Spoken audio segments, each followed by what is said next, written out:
Tyto spisy jsem psal jako most mezi vědou a tichem. Mezi myslí, která zkoumá svět, a vědomím, které je základem všeho. Nyní vstupte do kronik hlasu vědomí a nechte, ať mé spisy k vám promluví.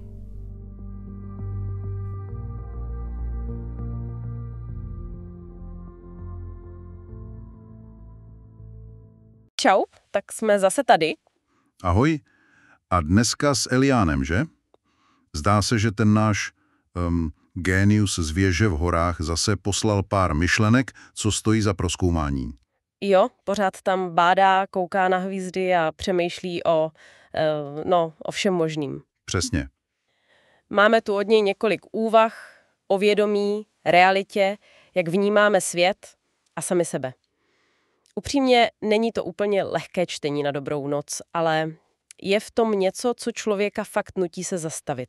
No jasně. A zamyslet se. Je to takový, ponor do základů našeho prožívání. Jo, pročetl jsem to a hlava mi šla trochu kolem, musím říct. Fakt. Hlavně ty otázky. Co to vlastně je to vědomí? A jak se vztahuje k tomu, co považujeme za realitu? Přesně. A kdo nebo co je ten, kdo si to všechno uvědomuje? Pořád mi to vrtalo hlavou. Výborně, to jsou přesně ty body, které Elián otevírá. Tak co, jdeme na to? Jdem? Pojďme se podívat, co nám tenhle poustevník z hor vzkazuje.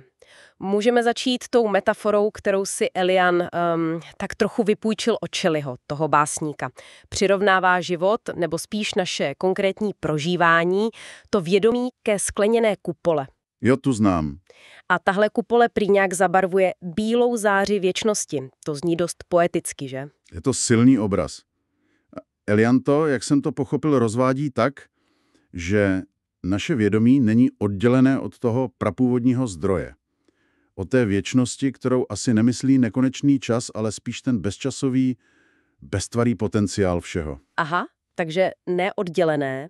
Právě. Není to oddělené, ale funguje to spíš jako vitrážové okno, nebo možná jako barevné brýle. Propouští to světlo, tu věčnost, ale nevyhnutelně ho zabarvuje a dává mu tvar. Rozumím. Ta realita, co žijem, pak není ta čistá záře, ale její projev filtrovaný naší vlastní optikou.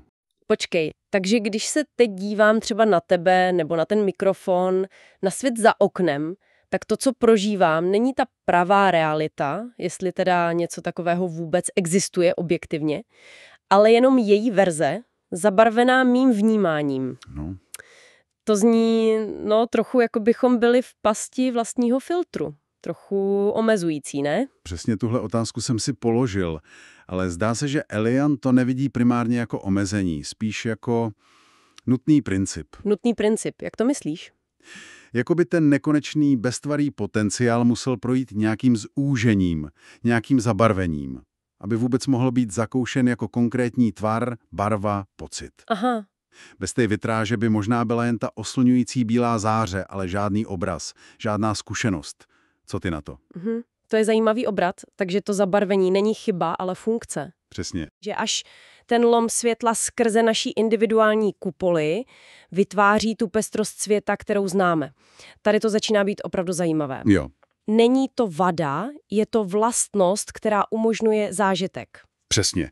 Bez toho lomu by byla jen ta jednota, ta čistá záře, ale my bychom ji možná nemohli nějak uchopit, prožít.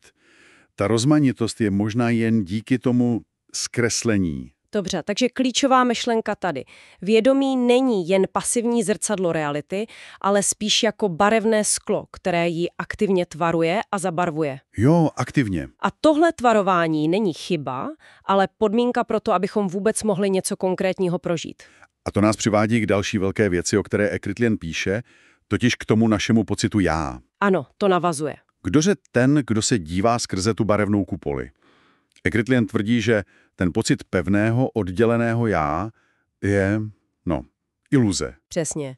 Ten dojem, že existuje nějaký stálý pozorovatel, subjekt, já, uvnitř nás, který se dívá na oddělený svět objektů, je podle Eliána spíš mentální konstrukt.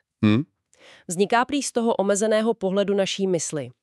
On říká něco v tom smyslu, že žádná zkušenost ve skutečnosti není předávána nějakému nehybnému oddělenému já. Spíš ta zkušenost sama o sobě je tím, co je přítomno. A co je na tom fascinující, on jde ještě dál. Tvrdí, že vědomí, to samotné pole uvědomování, není něco, co by sídlelo uvnitř našeho těla a dívalo se ven jako pilot v kokpitu. Ne. A jak teda? Právě naopak, tělo samo se všemi svými pocity a věmy je vnímáno ve vědomí. Tělo ve vědomí. Jo, vědomí je podle něj spíš jako prostor, jako pole, ve kterém se objevují všechny jevy, myšlenky, emoce, zvuky, obrazy a ano i všechny tělesné počitky. Všechno. Není prý nikde konkrétně umístěné, není lokalizované. Páni, to je docela radikální představa. Celý život mám pocit, že já jsem tady, za očima, v hlavě a dívám se ven. Jasně, každej. A on říká, že to tak není. Že i moje tělo je jen další událost nebo věm v tomhle širším prostoru vědomí. Tak kde potom sakra jsem já? Jo. To je ta otázka za milion. Kde je ten subjekt, když není v těle? Možná to já, jak ho běžně chápeme jako tu pevnou entitu, ani neexistuje jako věc. Takže co teda? Možná je to spíš proces. Nebo možná, jak si naznačila, je to ten samotný prostor vědomí. Elián píše, že vědomí používá systém těla a mysli jako nástroj, jako ohnisko pro prožívání světa v této konkrétní formě. Aha, jako nástroj? Ale není tím tělem omezeno nebo definováno. Rozumím, kam tím míří, i když to jde proti běžné intuici. Takže ten pocit pevného já uvnitř lebky, co pozoruje svět, je podle Eliána spíš naučený zvyk myšlení, mentální zkratka, než popis skutečnosti. Přesně, zvyk. I včetně našich těl jsme spíš jeho obsahem, ne vědomí obsahem nás. Ano, tak to vidí, jsme spíš ve vědomí, než že by vědomí bylo v nás. To je docela přemet, co? To teda je. A když už jsme u toho těla, jak ho tedy podle Eliána prožíváme, když není jen schránkou pro vědomí? Má k tomu taky zajímavý postřeh. Určitě navazuje to. Říká, že my vlastně nikdy přímo nezažíváme tělo jako nějaký statický pevný objekt. Nikdy. No, jako objekt. To, co skutečně prožíváme v každém okamžiku, je neustálý proud věmů. Teplo, tlak, mravenčení, pohyb, vizuální obrazy částí těla, zvuky zevnitř. Je to spíš dynamický proces než věc. Proces. Ten koncept tělo jako pevné samostatné entity je podle něj abstrakce, kterou si vytváříme až dodatečně pomocí myšlení. Takže když teď cítím svoji ruku na stole, ten tlak, teplo, vidím její tvar, tak to není přímý důkaz existence ruky jako odděleného objektu, Ne, tak docela.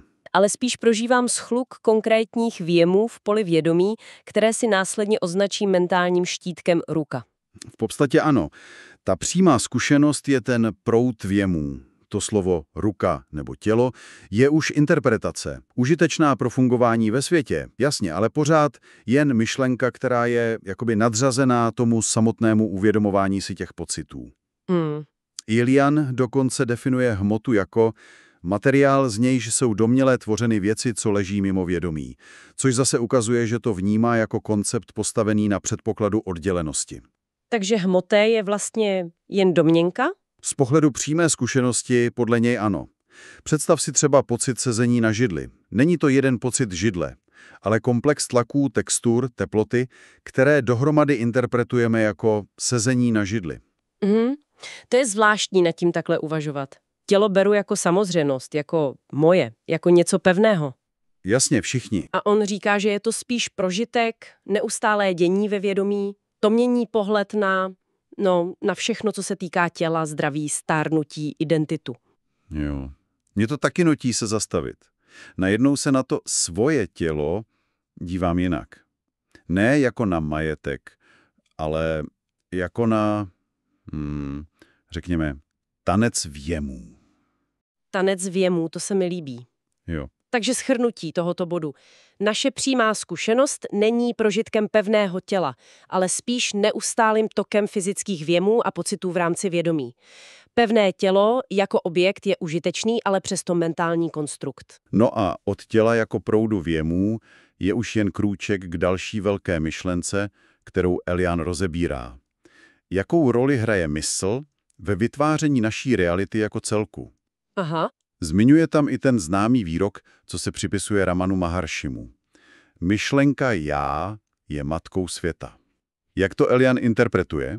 Podle něj to neznamená, že si svět kompletně vymýšlíme z ničeho, jako ve snu nebo v nějakém radikálním solipsismu. Takže ne solipsismus. Ne. Spíš jde o to, že veškerá naše zkušenost světa, všechno, co vůbec můžeme poznat a prožít, je svou podstatou mentální. Probíhá to ve vědomí a skrze vědomí. Všechno. Všechno, co prožíváme. Nevnímáme prej věci o sobě, jaké by mohly být nezávislé na nás, ale vnímáme jen naše věmy, obrazy, zvuky, pocity, chutě, vůně. A tyhle věmy jsou jevy ve vědomí. Jako ve snu, říkáš. Jo, jako když sníš. Celý ten svět snu je naprosto reálný pro vědomí, které sní, i když nemá žádný vnější hmotný základ. Takže ta naše běžná víra v čistě vnější hmotný svět, který existuje sám o sobě, úplně odděleně od jakéhokoliv vědomí, je podle Eliana vlastně jen hluboce zakořeněný předpoklad. Ano, předpoklad. Dokonce to nazývá kalamitním předsudkem naší materialistické kultury. Říká, že víra ve vnější svět z hmoty jde ruku v ruce s vírou ve vnitřní já, tvořené myslí. Jedno podporuje druhé. Ano, přesně tak to staví. On nepopírá, že existuje něco tam venku, nějaká ultimátní realita nezávislá na naší individuální mysli. Ale zdůrazňuje, že náš přístup k ní, naše poznání jí, je vždycky a nevyhnutelně skrze vědomí a jeho obsahy, tedy skrze mysl. Vždycky skrze mysl. Zmiňuje v té souvislosti i kašmírský šivaismus, což je jen pro kontext stará indická filozofická tradice, která hodně zkoumala právě podstatu vědomí a reality. A tam se prý říká něco jako poznání světa je jistou nevědomostí. Nevědomostí? Jak to? Což asi naznačuje, že to, co běžně považujeme za poznání vnějších objektů, je spíš poznání našich vlastních mentálních obrazů a pocitů. Počkat. Takže když se teď dívám z okna na ten strom, tak ten strom, který prožívám, ta zelená barva listů, ten tvar koruny, ten pocit jeho pevnosti, i když se ho nedotýkám, Ano. To všechno se děje jako událost v mém vědomí. Není to ten objektivní strom tam venku. Přesně tak to Elian popisuje. Ten prožitek stromovosti, ta konkrétní kvalita zelené, ten tvar, ten dojem, to je mentální událost, jev ve tvém vědomí. Jenom jev v mém vědomí.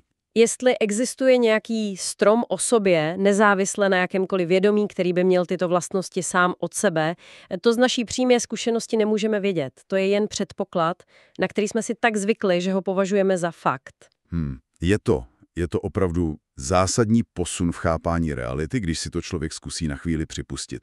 To jo, úplně to mění perspektivu na náš vztah ke světu. Rozhodně. Takže, abychom to shrnuli.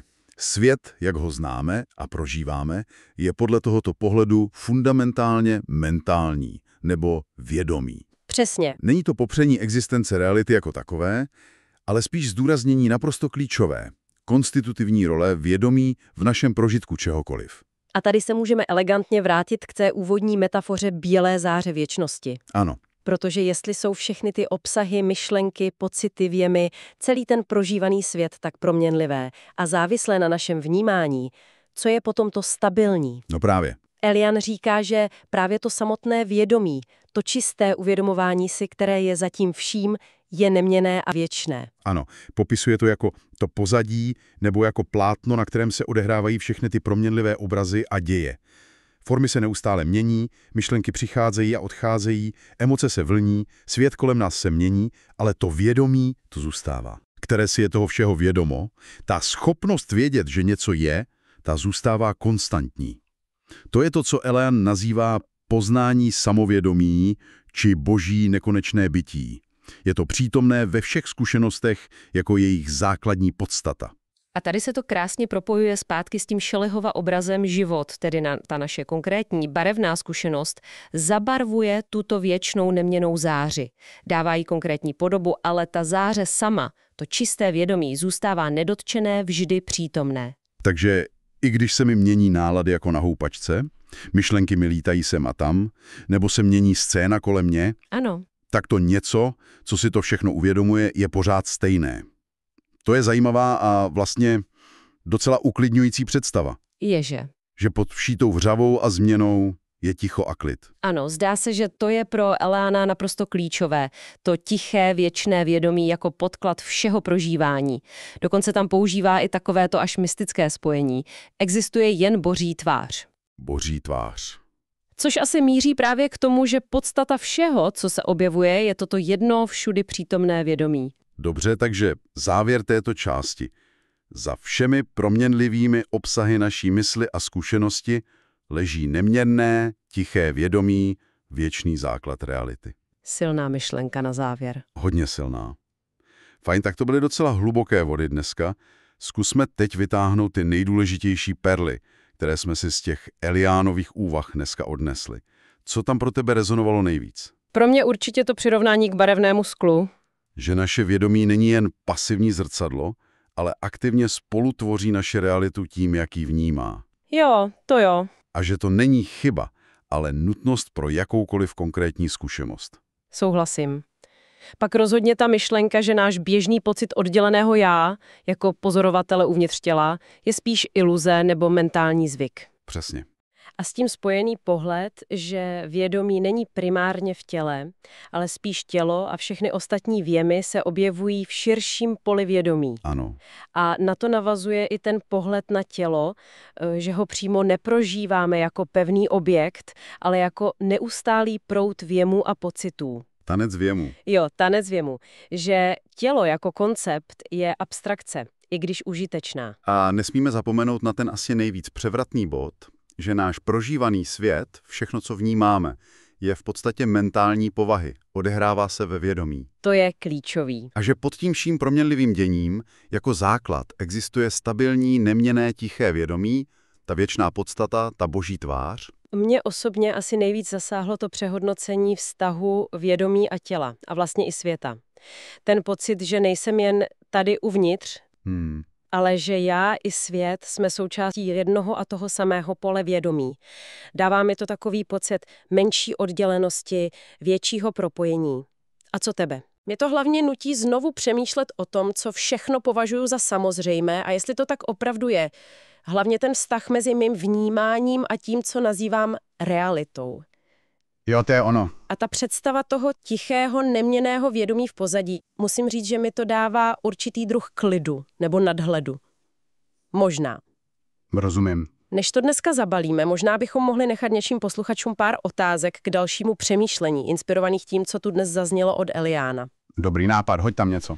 Tak třeba, jaký je pro vás rozdíl mezi tímto tichým vědomím, tím prostorem, kde se všechno děje, a tím neustálým proudem myšlenek, pocitů a věmů? Všímáte si někdy v běžném dni toho tichého pozadí? To je dobrá otázka. Nebo pokud by náš prožívaný svět byl skutečně primárně mentální nebo vědomý, jak by to změnilo váš vztah k němu? K problémům, které řešíte, k radostem, které prožíváte, k ostatním lidem? Mělo by to vůbec nějaký dopad na vaše jednání? Jo. A do třetice, vidíte nějaký praktický užitek v těchto Eliánových myšlenkách pro každodenní život? Může nám třeba pohled na iluzornost odděleného já pomoct lépe čelit obtížím nebo jinak vnímat sami sebe a svět kolem nás? Tak jo, podnětů k přemýšlení je tu, myslím, dost. Díky za zajímavý rozhovor, bylo to intenzivní. To bylo. Mějte se fajn a třeba nad tím taky trochu popřemýšlejte. Přesně tak, díky za pozornost a snad zase příště u dalšího ponoru do fascinujících myšlenek. Mějte se. Čau. Hlas vědomí.